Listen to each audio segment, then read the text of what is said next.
창세기 1장을 시작한 것이 작년 1월이었습니다. 오늘 드디어 2년 만에 창세기 마지막 시간이 되었습니다. 좀 오래 걸렸기 때문에 지루하셨을 수도 있겠고 혹은 시원섭섭한지는 잘 모르겠습니다. 자, 이 아버지 야곱을 가나안 땅에 가서 장례를 마친 요셉과 그의 형제들은 이제 다시 애굽으로 돌아왔습니다. 그런데 애굽으로 돌아온 요셉의 형들의 마음에는 두려움이 몰려오기 시작했습니다. 자기들이 요셉에게 범한 죄가 너무나도 큰데 요셉은 효자니까 아버지가 살아계실 때는 효도하느라고 우리에게 관대하게 대하여 주었지만 이제 아버지가 세상을 떠났으니 요셉이 그 복수를 우리에게 할지도 모른다고 하는 두려움과 불안감에 사로잡힌 겁니다. 죄책감이라는 게 얼마나 끈질기게 따라다니며 우리의 양심을 괴롭히는지를 알 수 있죠. 죄 지은 양심은 결코 평안이 없습니다. 이 죄책감이라는 것이 우리의 양심을 약탈하기 시작하면 우리 인생의 기쁨은 사라지고 우리 영혼 가운데 우리 인생에는 어두움의 그림자가 드리워집니다. 죄는 순간적으로 지었을 뿐인데 이 죄책감은 평생을 갑니다. 그래서 죄사함 받지 못하면 평생 이 죄의 노예로 시달리면서 괴로움을 당하게 됩니다. 요셉의 형들은 수십 년이 지난 지금까지도 마음에 평안이 없었던 겁니다. 그래서 그들 가운데 대표 한 사람을 요셉에게 보내서 말을 전하는데 아마도 분명히 요셉이 제일 아끼고 사랑하는 베냐민을 보냈을 겁니다. 16절 말씀, 요셉에게 말을 전하여 가로되 당신의 아버지가 돌아가시기 전에 명하여 이르시기를 너희는 이같이 요셉에게 이르라. 내 형들이 네게 악을 행하였을지라도 이제 바라건대 그 허물과 죄를 용서하라 하셨다 하라 하셨나니 당신의 아버지의 하나님의 종들의 죄를 이제 용서하소서 하며 요셉이 그 말을 들을 때에 울었더라. 요셉의 형들이 요셉에게 요셉이 알지 못하는 사실을 하나 전달해 주는데 아버지가 요셉에게 너 형들을 용서하라는 유언을 남겼다는 말입니다. 성경에 이 말씀이 나오지 않기 때문에 정확히는 알 수 없지만 만약에 정말 야곱이 요셉의 형들에게 이런 말을 남겼다면 왜 이런 말을 야곱이 직접 요셉에게 남기지 않고 형들에게 했을까라는 의문이 생기게 되는 그런 대목이죠. 그리고 그들의 말을 보십시오. 좀 말이 복잡합니다. 용서하라 하셨습니다 하면 되는 걸 용서하라 하셨다 하라 하셨나니 또 당신의 종의 죄를 이러면 되는데 당신의 아버지의 하나님의 종의 죄를 사람이 마음이 불안해지면요 말이 자꾸 꼬이는 겁니다. 그리고 복잡해지는 거죠. 요셉은 그 말을 들을 때 울었다고 했습니다. 형들이 자신의 진심을 믿지 못하고 의심하고 있다는 사실 앞에서 요셉은 슬피 울었을 겁니다. 날 믿어줘야 할 가족이나 내 친구로부터 믿음을 받지 못할 때 그건 얼마나 큰 슬픔이며 아픔인지 모릅니다. 형들이 자기를 믿지 못하고 있다는 사실에 지금 요셉이 눈물을 떨구는 것입니다. 눈물을 흘리는 분이 또 한 분 계시다면 예수 그리스도실 겁니다. 우리는 예수 그리스도의 십자가의 대속으로 말미암아 죄 사함 받았는데 그 죄 사함 받았다는 것을 잘 믿지를 못합니다. 그래서 하나님 앞에 나와서 모든 죄짐을 내려놓고 용서해 달라고 그렇게 열심히 기도를 드렸는데 기도가 끝나면 다 내려놓았던 짐을 다시 차곡차곡 다 싸들고 다시 돌아가는 거예요. 그건 다음 주에 와서 또 회개하며 괴로워하는 게 우리들의 모습이 아닙니까? 우리가 하나님의 용서를 확신하지 못하는 이유는 하나님의 말씀을 신뢰하지 않기 때문입니다. 성경은 우리가 우리 죄를 자백하면 하나님은 우리의 모든 죄를 용서해 주시겠다고 분명히 약속하셨습니다. 여러분은 하나님의 말씀을 믿으십니까? 그러면 여러분의 모든 죄가 사함받았음을 믿고 감사하며 살아가실 수 있기를 바랍니다. 그리고 하나님이 나를 용서해 주셨다면 이제는 나도 나를 용서해 주어야 합니다. 하나님께서 용서해 주셨다고 하는데도 계속 자신을 괴롭히면서 고통스럽게 살아가는 사람들이 있습니다. 그 정도로는 안 되겠죠. 내가 지은 죄가 얼마나 큰데 나는 좀 더 고생을 해야 되겠다고 자신을 괴롭히는 사람들이 있습니다. 오래전에 1980년도에 미션이라고 하는 영화가 있었습니다. 그 영화의 그 아주 유명한 테마 음악이 가브리엘의 오보에라고 하는 곡인데, 그 곡에다가 나중에 가사를 붙여서 넬라 판타지아라고 하는 그 노래로 우리에게 더 알려진, 유명해진 그런 곡이죠. 근데 이 영화는 18세기를 배경으로 만들어진 영화인데, 이 영화 속에는 노예 상인이었던 로드리고라고 하는 인물이 등장을 합니다. 그 사람은 원주민을 사냥을 해서 노예로 팔던 노예 상인입니다. 그런데 자신의 애인과 바람을 핀 자기 동생을 죽이는 바람에 감옥에 들어가게 돼요. 감옥에서 하루하루를 지내는 가운데 자기 인생에 대한 회의가 되기 시작했고, 깊은 죄의식 속에서 시달리면서 하루하루를 어둠 속에 살아가게 됩니다. 그런데 그때 그가 노예로 잡았던 원주민 부족들과 함께 살고 있는 신부님이 그를 찾아옵니다. 그리고 그렇게 살 것이 아니라 이제는 참회의 삶을 살아보는 것이 어떻겠느냐고 설득을 합니다. 로드리고는 이 신부님의 말을 따르기로 하고, 이제 자기가 큰 잘못을 저질렀던 과라니족을 찾아 떠나는데, 그가 떠날 때 그냥 떠나는 게 아니라 그가 예전에 노예 상인이었을 때에 노예를 사냥할 때 사용했던 온갖 무기들을 모두 그 큰 그물에 담아가지고 그걸 둘러매고 그 과라니족을 찾아가게 됩니다. 그 이과수 폭포를 올라가는 그 무거운 짐을 끌면서 올라가는 건 대단히 위험하고 어려운 상황인데, 그래서 신부님이 이제는 그거 버려도 된다고 그렇게 말을 하지만, 그는 끝끝내 그걸 둘러매고 폭포수를 거슬러 올라가요.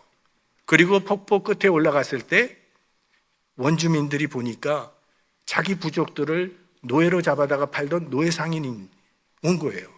그래서 그를 죽이려고 칼을 들고 원주민이 가게 되는데, 그때 신부님이 자초지종을 설명하게 되고, 그 설명을 들은 이 원주민은 그 로드리고를 죽이려고 했던 칼로 로드리고가 끌고 왔던 그 그물의 끈을 끊어줍니다. 그러자 그 무기가 들려있던 그물 덩어리는 저 폭포수 밑으로 떨어지게 돼요.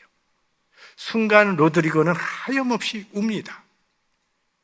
드디어 양심의 자유함을 얻은 거죠. 우리가 하나님의 자녀가 되었다고 하는 것은 죄 사함을 받았다는 뜻입니다. 우리가 운전하다가 교통 위반 티켓을 받게 되면 피해가 커요. 일단 벌금을 내야 되지 않습니까? 거기서 끝나지 않죠. 이제 DMV에 몇 년 동안 꼬리표를 달고 다녀야 됩니다. 그러다 보면 인슈런스가 또 올라가게 되죠. 이게 우리 사회의 죄와 벌의 제도입니다. 어떤 남편이 부부싸움만 하면 자기 아내가 아주 히스토리컬해진다고 했더니, 친구가 그때는 히스토리컬이라고 하는 게 아니라 히스테리컬이라고 하는 거라고 가르쳐 주었어요. 그랬더니 내가 영어를 몰라서 그런 게 아니라 부부싸움만 하면 아내가 과거 이야기를 자꾸 들춰내기 때문에 히스토리컬하다고 한 거라고. 분명히 용서를 구해서 용서를 받았는데 무슨 일만 생기면 또 거슬러 올라가서 그 들춰 나온다는 거죠. 이게 인간의 용서죠. 그러나 하나님은 동에서 서가 먼 것 같이 우리의 죄가를 멀리 옮기신다고 하셨고, 우리의 죄를 한 번 사하시면 그 죄는 기억도 하지 않으시겠다고 말씀하셨어요. 우리가 나중에 천국에 가면 놀랄 일이 하나 있을 겁니다. 우리가 하나님의 나라에서 우리의 인생이 담긴 영상이 화면에 펼쳐질 때 얼마나 가슴이 조마조마하고 부끄럽겠습니까? 그런데 우리가 부끄러워했던 그 죄들은 다 삭제되어 버리고 오직 자랑스러운 일들만 화면에 나오게 될 것이기 때문입니다. 왜? 예수 그리스도께서 우리의 인생을 편집하셨기 때문이에요.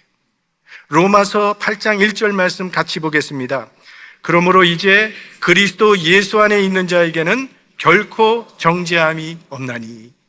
오늘은 한 해의 마지막 주일입니다. 올 한 해도 뒤돌아보면 우리는 하나님 앞에서 정말 부끄러운 삶을 살았습니다. 그러나 예수 그리스도 안에서 우리의 모든 죄가 사함받았음을 믿고 이제 주님이 저희들에게 허락하시는 새해를 소망으로 맞이할 수 있게 되기를 바랍니다. 자, 이제 요셉이 형들에게 말합니다.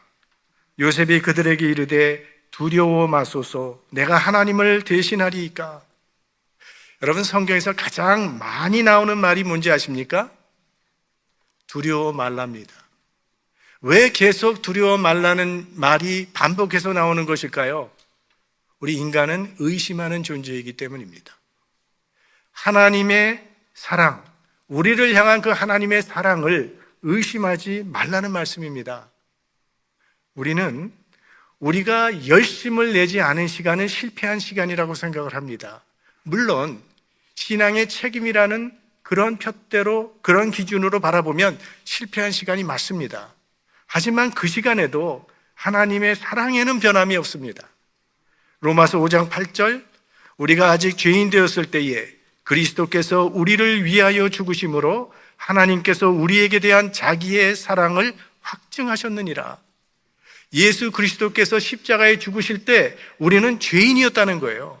그때는 우리는 하나님을 구하지도 않고 하나님을 찾지도 않았는데 하나님은 이미 그때 우리를 사랑하고 계셨다는 것입니다. 그러니까 우리를 향하신 하나님의 사랑은 우리의 어떠함에 좌우되지 아니하는 아가페의 사랑이라는 사실이죠. 자, 요셉은 두려워 말라고 형들을 위로하면서 아주 중요한 말을 하나 합니다. 나는 하나님을 대신할 수 없습니다 라고 말을 합니다. 나를 애굽으로 보내신 분도 하나님이시오. 우리를 심판하실 분도 하나님이신데 내가 어찌 하나님을 대신할 수 있겠습니까? 그동안 우리는 요셉의 인생 철학을 같이 살펴봤는데 오늘 본문에 또 나옵니다. 20절 말씀, 당신들은 나를 해하려 하였으나 하나님은 그것을 선으로 바꾸사 오늘과 같이 만민의 생명을 구원하게 하시려 하셨나니. 요셉은 지금까지 있었던 모든 일들은 하나님의 계획이었다고 고백을 합니다. 내가 노예로 팔려와서 종살이하고 옥살이를 했던 모든 것이 하나님의 섭리였다고 말을 해요. 하지만 그런 하나님의 섭리와 계획이 이루어지기까지는 요셉의 엄청난 고통과 인내와 수고와 노력이 있었다는 사실도 간과할 수는 없습니다. 하나님의 뜻이 이루어지는데 요셉은 없어서는 안 될 사람이었습니다. 하나님의 섭리가 이루어지는 데는 요셉이 반드시 필요했어요. 그럼에도 요셉은 자신은 하나님을 대신할 수 없다고 말을 해요. 지금부터 약 10여 년 전에 한국에서 에딘버러 세계 선교사 대회 100주년 기념 행사가 한국에서 열렸습니다. 그때 우리 한국에 복음을 전해준 호러스 언더우드 선교사님의 4대 손녀인 엘리자벳 언더우드 교수가 주제 강연을 했습니다. 그때 이런 말을 했습니다. 한국 교회가 성장한 이유가 제 증조부 때문이라고 말하는 것을 너무 자주 들었습니다. 얼마나 오만하고 주제 넘습니까? 하나님이 한국에서 일하셨고 하나님은 나의 증조부모가 그 사역의 일부가 되게 허락하신 겁니다. 한국에 왔던 선교사들을 신화화하는 것은 말씀의 핵심을 놓치는 것입니다. 언제나 하나님께서 일하시고 그 일에 우리를 불러주시고 사용해 주시는 것입니다. 참 중요한 말입니다. 우리는 피조물이라는 사실을 잊지 말아야 된다는 말이에요. 피조물이라는 단어는 이 창조주를 전제로 하는 말로 창조로 하나님의 말씀 아래, 하나님 아래에 있는 존재라는 그런 의미죠. 원죄란 하나님을 거역하고 선악과를 따먹음으로 내가 인생의 주인이 되어 살겠다고 하는 아담과 하와의 죄가 우리에게 그대로 이어져 내려오는 것입니다. 그래서 우리는 태어나면서부터 하나님을 거부하는 그런 마음을 가지고 태어납니다. 내 자신이 하나님이 되고 싶어하는 마음을 가지고 태어난다는 거예요. 인간이 하나님의 자리에 앉는 그것이 바로 죄라고 성경은 말을 합니다. 시편 기자는 악인은 그의 교만한 얼굴로 말하기를 여호와께서 이를 감찰치 아니하신다 하며 그의 모든 사상에 하나님이 없다 하나이다. 시인은요, 강도질을 하거나 도적질을 하는 사람을 악인이라고 말하지 않고 어떤 사람을 여기 악인이라고 부르는가 하면 하나님이 없다고 말하는 그 사람이 악인이라고 말을 해요. 그러니까 자기가 하나님이 된 사람, 성경은 우리 그리스도인들의 정체성을 새로운 피조물이라고 말을 해요. 고린도후서 5장 17절 말씀, 그런즉 누구든지 그리스도 안에 있으면 새로운 피조물이라. 이전 것은 지나갔으니 보라 새 것이 되었도다. 새로운 피조물이라는 게 무슨 뜻이겠습니까? 새롭게 되었다. 그러니까 피조물의 본분을 다시 회복했다는 그런 말이 아니겠습니까?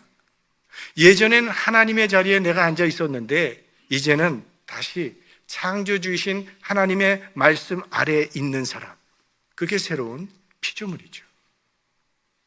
우리 인간들이 가지고 있는 문제는 인본주의입니다. 하나님의 세계를 인간의 세계로 바꾸고자 하는 데 있습니다.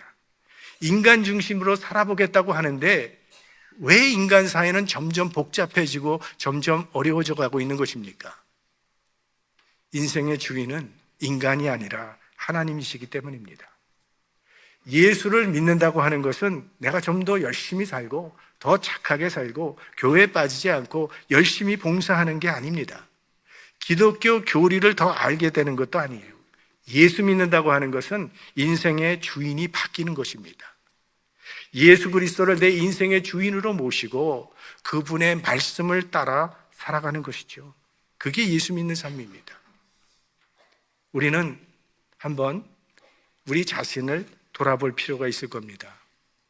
나는 정말 하나님을 내 인생의 주인으로 삼고 그분의 말씀을 따라 살아가고 있는지, 아니면 여전히 내가 내 인생의 주인이 되어서 내가 원하는 삶을 살아가고 있는지. 만약 내가 하나님의 자리에 여전히 앉아 있다면 이젠 속히 내려와야 합니다. 그래야 새로운 피조물의 삶이 시작될 수 있는 것입니다. 이제 오늘 본문의 마지막 부분에는 요셉의 임종과 유언에 대한 이야기가 나오는데, 요셉은 임종하는 자리에서 장차 미래에 있을 일을 예언합니다. 우리가 임종할 때는 자기가 갖고 있던 꿈도 이제는 접는 시간입니다. 그리고 인생을 정리하는 시간인데, 요셉은 마지막 순간까지도 자기 꿈을 말하고 있습니다.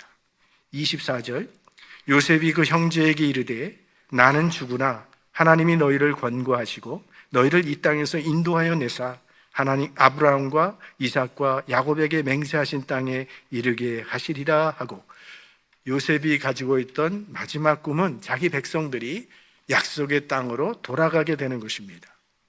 이제 자기는 죽겠지만 하나님께서 자기 백성을 아브라함과 이삭과 야곱에게 약속하신 그 약속의 땅으로 가게 하실 것이라는 것을 나는 믿는다고 말을 하면서 마지막으로 유언을 남깁니다.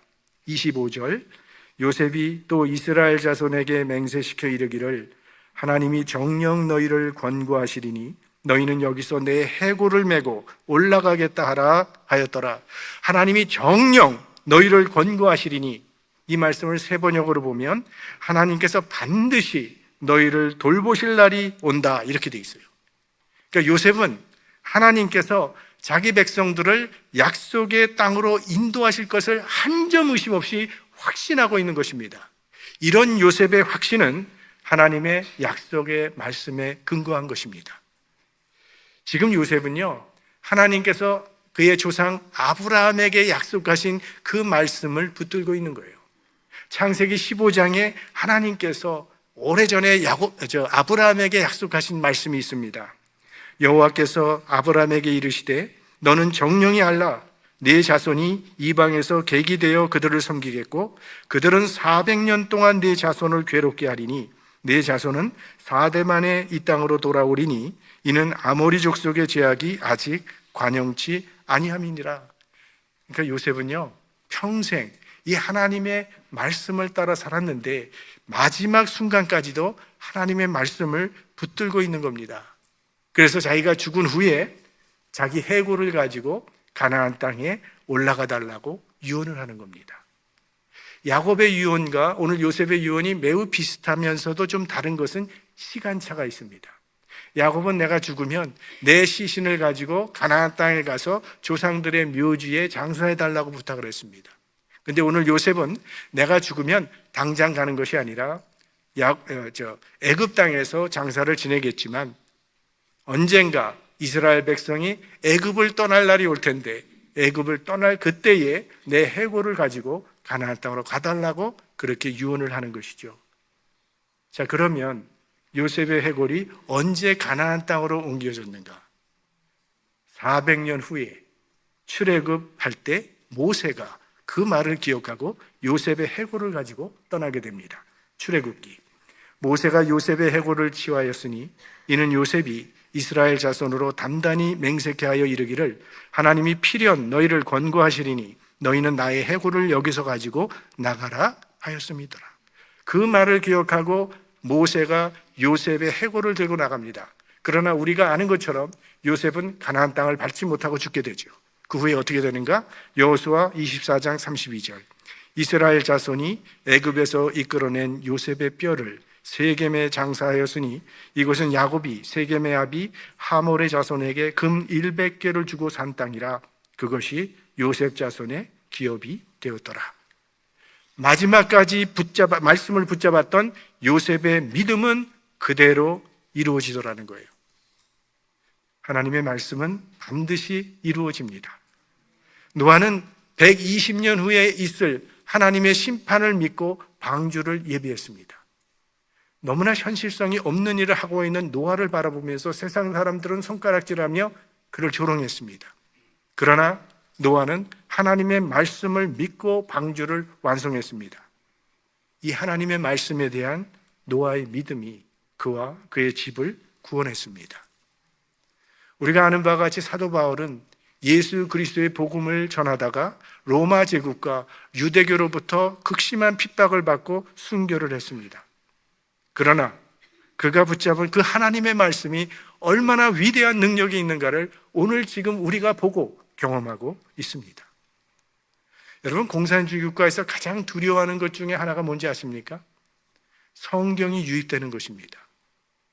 이거 아이러니컬한 거 아니겠습니까? 하나님을 믿지 않고 하나님을 부인하는 그 사람들이 성경에는 힘이 있다고 생각하고 그 성경이 미칠 영향력을 두려워하고 있다는 거예요. 그런데 정작 하나님을 믿는 하나님의 백성들은 이 말씀의 능력을 별로 중요하게 생각하지 않고 있는 것 같습니다. 여러분은 하나님의 말씀을 얼마나 소중하게 생각하고 계십니까? 이 하나님의 말씀을 지키기 위해서 얼마나 치열하게 투쟁하고 계십니까? 예수를 믿는다는 것은 예수님의 말씀인 성경을 믿는 겁니다. 이 세상은 하나님의 말씀대로 되어질 겁니다. 누가 뭐라 하든 하나님은 하나님이 말씀하신 그대로 이 세상을 주관하시고 다스리실 것입니다. 말씀을 따라 살아가는 것이 지혜의 길이고 그게 생명의 길이고 그게 구원의 길입니다. 이 말씀에 여러분의 믿음의 닻을 내리시고 하나님과 동행하는 복된 인생이 되시기를 바랍니다. 이제 창세기를 요약하면서 그동안 우리들이 살펴왔던 이 창세기의 족장들은 다 죽었죠. 아브라함, 이삭, 야곱, 요셉도 죽었습니다. 창세기는 죽음으로 끝나지만 그게 끝이 아니라 출애굽기로 이어집니다. 애굽으로 이민 온 이스라엘 백성들의 숫자가 점점 늘어나니까 요셉을 모르는 새로운 새 왕이 일어나서 그들이 반란을 일으킬지도 모른다면서 박해하기 시작하죠. 그때부터 이스라엘 백성들은 극심한 강제 노역에 시달리게 됩니다. 짐승처럼 노동에 시달리는 비참한 신세가 되었을 때에 그들은 비로소 탄식하며 하나님을 부르짖었습니다.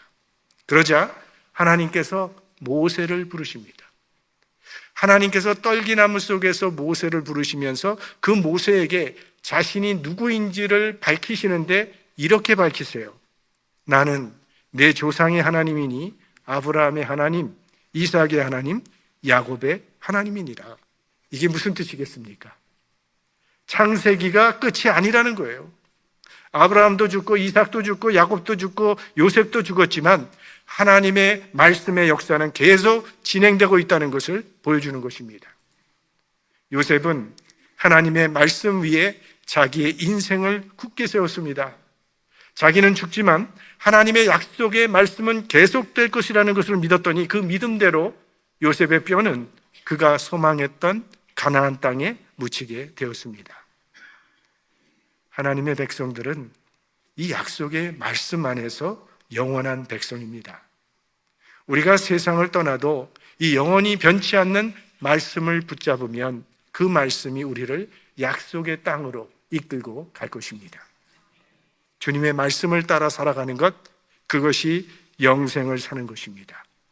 여러분의 인생을 하나님의 말씀 위에 더욱 굳게 세우시기를 주님의 이름으로 축원합니다.